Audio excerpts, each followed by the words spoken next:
Alhamdulillahi wa kafa. Wassalatu wassalamu ala man la nabiyya ba'da nabiyina Muhammad sallallahu alayhi wa sallam wa ala alihi wa sahabatihi wa tabi'ina lahum bi ihsanin ila yawmiddin wa ba'd. Toutes les louanges appartiennent à Allah subhanahu wa ta'ala, le Seigneur des mondes, le tout miséricordieux, le clément. Le salut d'Allah sur le seul prophète, le prophète Muhammad sallallahu alayhi wa sallam, sur sa famille et ses nobles compagnons, ceux qui ont suivi, ceux qui suivent et ceux qui suivront la droiture jusqu'au jour dernier. Et après ça, fidèles musulmans, mes frères, le sermon nous exhorte à la piété, la crainte d'Allah subhanahu wa ta'ala.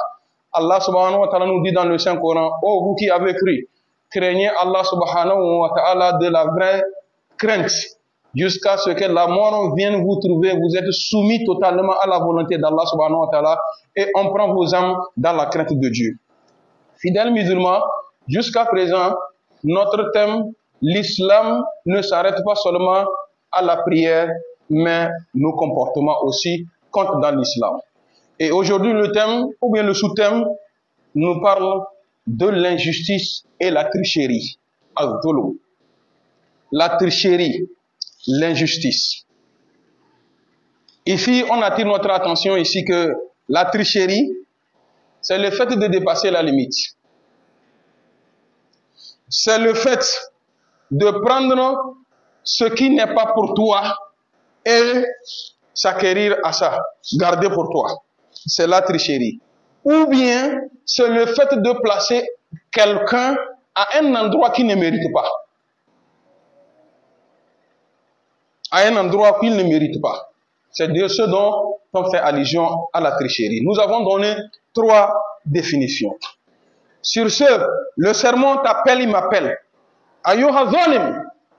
Toute personne qui est tricheur, injuste, iyaka, fais attention. Antazunna anna Allah ta'ala ahmal zalim. Ne pense pas que ce que tu es en train de faire comme tricherie, Dieu t'a oublié. Dieu ne t'a pas oublié. Ou bien Dieu ne te moyen pas. Non, non, non, non. C'est pas que Dieu ne te moyen pas. Il t'appelle ici que fais attention.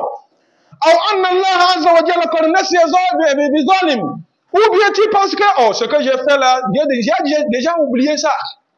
Dieu ne tient pas compte de ça. Il dit de faire attention. De faire beaucoup attention. Le prophète Muhammad, sallallahu alayhi wa sallam, dans son hadith authentifié, que vous allez trouver dans le livre de Bukhari et de Muslim, il nous dit que Inna Allah la yumli li zalim hatta iza akhazahu lam yuflitahu. Que Allah subhanahu wa ta'ala va toujours espérer sur le tricheur, sur l'injuste, jusqu'au moment où Allah subhanahu wa ta'ala, quand il va lui saisir, il ne peut plus s'échapper. Tricherie dans toutes choses. Injustice dans toutes choses. Aujourd'hui, ce qui compte pour tout le monde, coûte que coûte, vaille que vaille, je dois gagner. Point trait. On ne regarde pas de gauche à droite, savoir ce que je vais gagner là. Ce n'est pas que je suis en train de voler pour d'autres personnes. Je ne suis pas en train de tricher quelqu'un. Moi, ça n'a qu'à rentrer seulement. À la maison, c'est comme ça, nos femmes aussi. Rares sont ces femmes-là. Quand tu arrives avec une somme à la maison, elle va avoir le courage de te demander, tonton, tu as trouvé l'argent là-haut. Pour elle, tu sors, il faut ramener seulement. Tu sors, il faut ramener seulement. Femme, prends conscience. Ce qui est en train de venir, la tricherie, dans tout ce que l'homme l'a gagné, t'amène à la maison. Tu oublies qu'un jour, il va partir te laisser avec des enfants. Et ne pense pas que ça va s'arrêter là-bas. Ça va te suivre, toi, madame, à la maison. Ça va suivre tes enfants. Arrière tes enfants, jusqu'à cette génération. Ils vont récolter ce que vous avez préparé. Fidèles musulmans, mes frères, je ne vous effraie pas. Il n'y a pas parmi nous ici, un parmi nous ici qui peut lever son doigt pour dire qu'il est d'accord qu'on lui triche. Il n'y a pas. Et quand on te triche, tu sais ce que ça te fait dans l'organisme. Tu sais ce que ça te fait dans le cœur. Et tu sais ce que tu penses pour celui qui t'a triché. Sur ce, Allah subhanahu wa ta'ala, dans son hadith divin, on appelle ça hadith al-Qudsi. Dans cet hadith divin, Allah subhanahu wa ta'ala nous interpelle tous ensemble. Ya ibadi, oh mes serviteurs, inni haramtu zulm ala nafsi. C'est moi qui vous ai créé. Et j'ai le pouvoir, je vous moyen. Mais j'ai rendu illicite la tricherie sur vous. Je ne vous triche pas. وَجَعَلْتُهُ بَيْنَكُمْ مُحَرَّمًا. Et c'est haram. Moi, Allah subhanahu wa ta'ala, j'ai dit haram. Il ne faut pas que quelqu'un triche son prochain. Il ne faut pas que quelqu'un va tricher son prochain. Celui qui triche son prochain n'a qu'à savoir que, wallahi, il a touché à ce que Dieu ne veut pas qu'on touche. Fidèles musulmans, mes frères, ne pense pas que je suis musulman. Donc, celui qui n'est pas musulman, je peux lui tricher et ça ne fait rien. Wallahi, c'est l'erreur que les gens commettent le plus souvent. Il se dit que comme ce n'est pas un musulman, je peux lui faire comme je veux. Wallah, fais attention. Cheikh l'Islam Ibn Taymiyyah nous dit, Inna Allah, certes Allah subhanahu wa ta'ala, yansuru dawlata adilata wa in kanat kafira. Allah subhanahu wa ta'ala, Cheikh Ibn Taymiyyah nous dit que Allah subhanahu wa ta'ala donne la victoire à un peuple juste, même si elle est incroyante et mécréante, ou bien mécréant. Allah subhanahu wa ta'ala, il donne la victoire à un peuple juste, même si elle est même s'il est mécréant. C'est-à-dire, quelqu'un qui est kafri, il n'est pas musulman, il ne fait rien, peut-être même c'est des idoles, il l'adore. Mais tricher une personne, il ne le fait pas. Tricher une autre personne, il ne le fait pas. Allah subhanahu wa ta'ala dit que si tu viens le toucher, tu es musulman, tu crois que comme je suis musulman, je peux faire ce que je veux sur lui là. Allah subhanahu wa ta'ala dit que wallahi, Allah subhanahu wa ta'ala va jeter sa punition sur toi, sans toutefois regarder que celui que tu as triché là, il est mécréant. C'est comme ça, il a poursuivi en nous rappelant que Wala yansuru dawlata zaliman wa in kanat mu'mina. Vous pouvez être un peuple croyant, mais si vous êtes injuste, Allah subhanahu wa ta'ala ne nous donne jamais la victoire. Sur ce, mes frères musulmans, fidèles, ici vous êtes là pour recevoir la vérité. Toutefois, je ne cesse de le dire.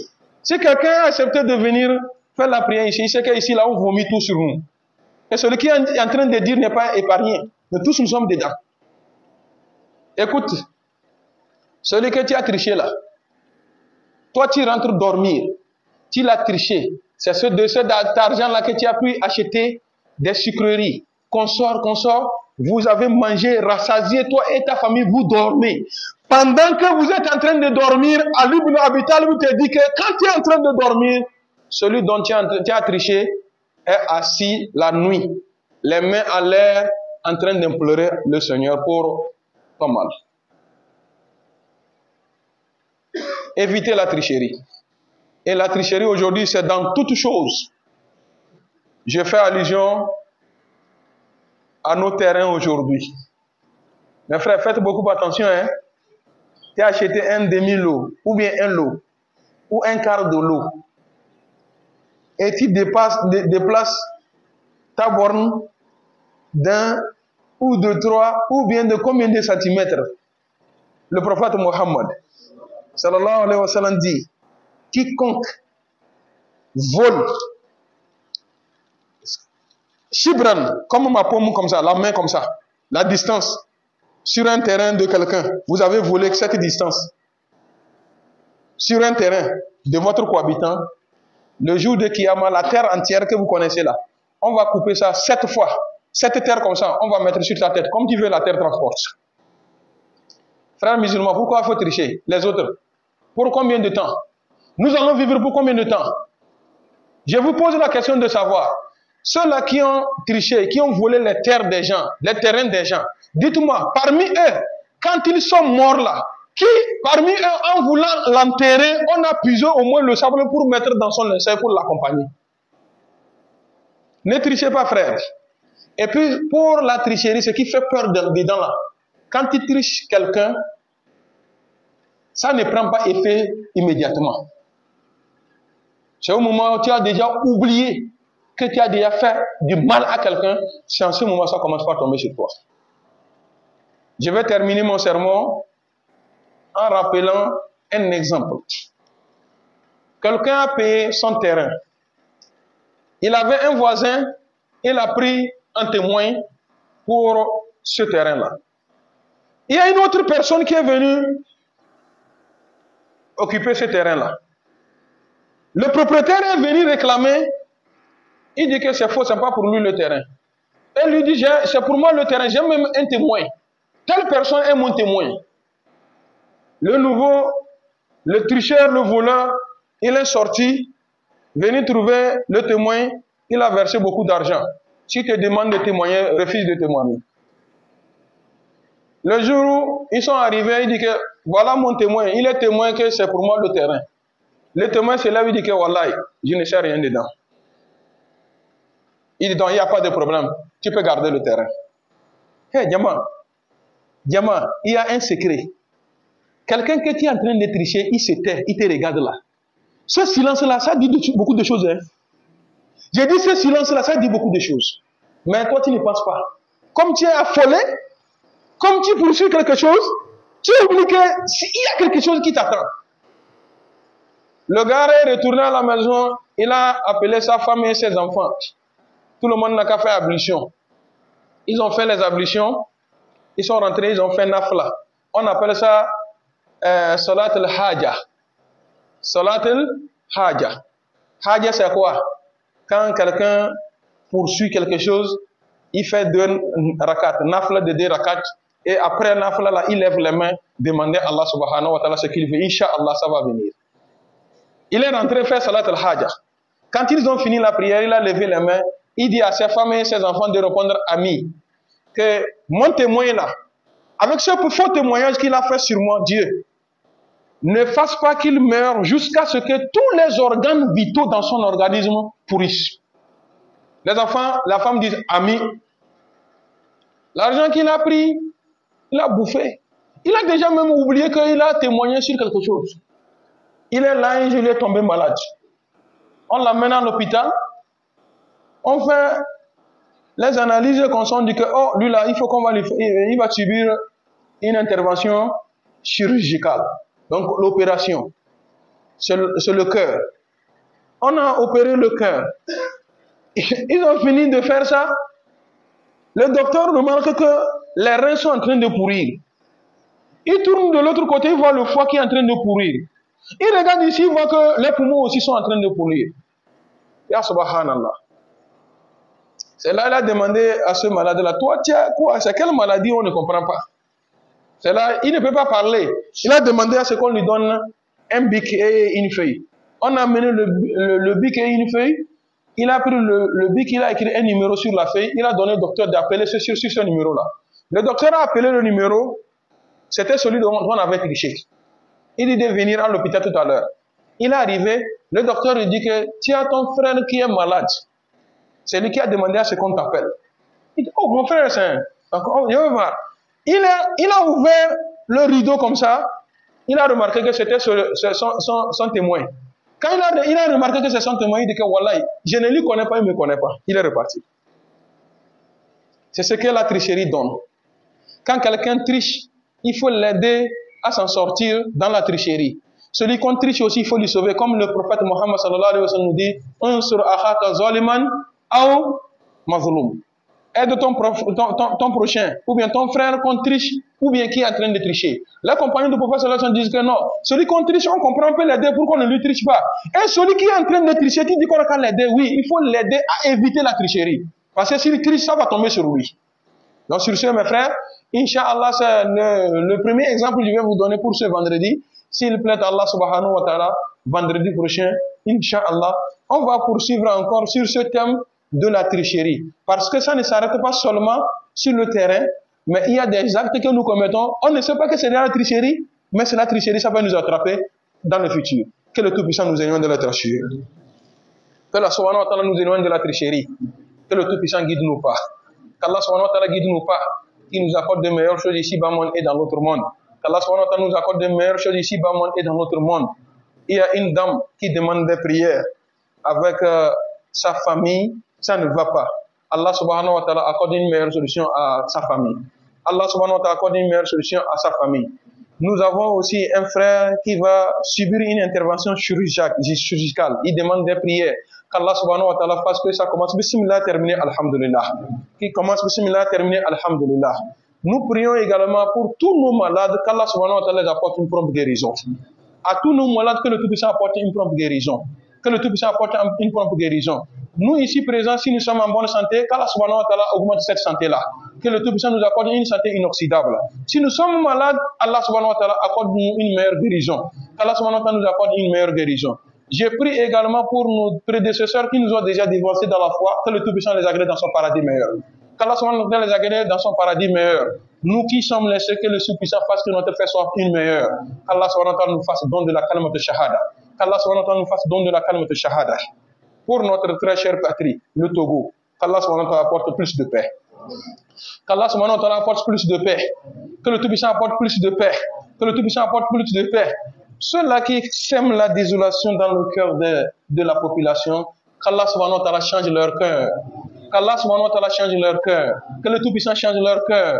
Ce n'est pas seulement le Togo. Nous avons le Burkina, nous avons le Mali, nous avons le Niger, nous avons le Bénin. Un peu partout, c'est comme ça.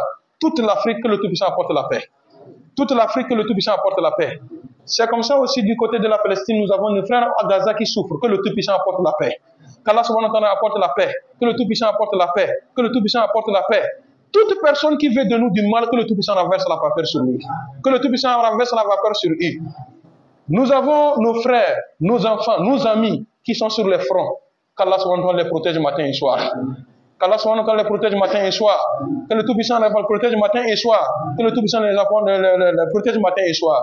J'ai prié également pour nos cadres musulmans, nos fonctionnaires d'État, de sociétés privées, qu'Allah subhanahu wa ta'ala vous accorde de meilleures promotions dans vos activités. Ce qu'on appelle comme accident de travail, que le Tout-Puissant vous éloigne de cela. Que le Tout-Puissant vous éloigne de cela. Que le Tout-Puissant vous éloigne de cela. Que le Tout-Puissant fasse des meilleures personnes sur la terre. Que le Tout-Puissant fasse que vous êtes des cadres musulmans qui sont venus pour rehausser le flambeau de l'islam. Que le Tout-Puissant fasse que vous êtes des gens qui vont rehausser le flambeau de l'islam. Que le Tout-Puissant nous éloigne de ce qui est mauvais. Tout et chacun de nous ici a un vœu dans son fort intérieur. Si on avait demandé ça là pour moi, ça serait bon. Dieu, toi seul, tu connais les vœux de tout et chacun de nous. Allah exauce nos meilleurs vœux. Allah exauce nos meilleurs vœux. Allahumma izal salam al muslimina. وأزل الشرك والمشركين ودمر أعداءك وأعداء أعداء الدين اللهم فقهنا في دين وعلمنا تاويل اللهم فقهنا في دين وعلمنا تاويل اللهم علمنا ما جهلنا وانفعنا بما علمتنا اللهم زدنا علما نافعا ورزقا طيبا واملا متقبلا اللهم انصر المجاهدين في سبيلك في كل مكان وزمان اللهم انصر المجاهدين في سبيلك في كل مكان وزمان بعوزتك يا ارحم الراحمين اللهم يا ربنا اعز الاسلام والمسلمين واذل الشرك والمشركين ودمر اعداءك واعداء اعداء الدين بعوزتك يا ارحم الراحمين اللهم يا ربنا من اراد بنا سوء وبأهلنا سوء وبأمة المسلمين سوء اللهم رد كيدهم في نار ودمره تدبيرا بعوزتك يا أرحم الراحمين وصل اللهم على سيدنا محمد صلى الله عليه وسلم وعلى آله وصحبه الأخيار وسلم تسليما كثيرا سبحان ربك رب العزة عما يصفون وسلام على المرسلين والحمد لله رب العالمين.